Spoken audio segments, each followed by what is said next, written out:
So it's no wonder why the 2016 meeting between Raul Castro, the new head of the Communist Party of Cuba, and President Barack Obama, President of the United States, met. They started to resolve issues that have lasted for around 100 years, you could say, since 1916, 1917, when Americans left Cuba for the first time. Throughout it all, the question has come through: was the imperialistic tensions of the United States justified against the Cubans? To answer the question, no.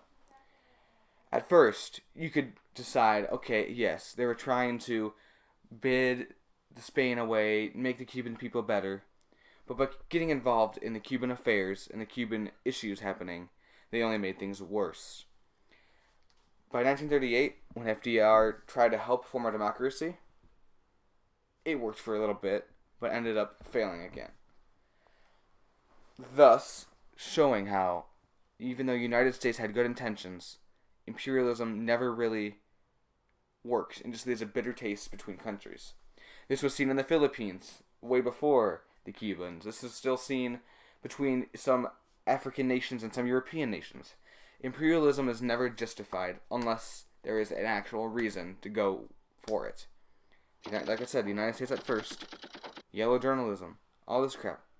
Cuba looked in bad condition, but look at it now. Doctors get paid less than a taxi driver does. This is because the private business is not ran through the government.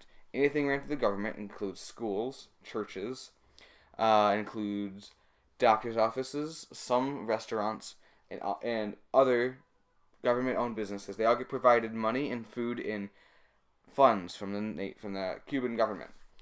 While these private-owned businesses, such as taxis and some food restaurants, can do whatever they want, and they have to make the money on their own.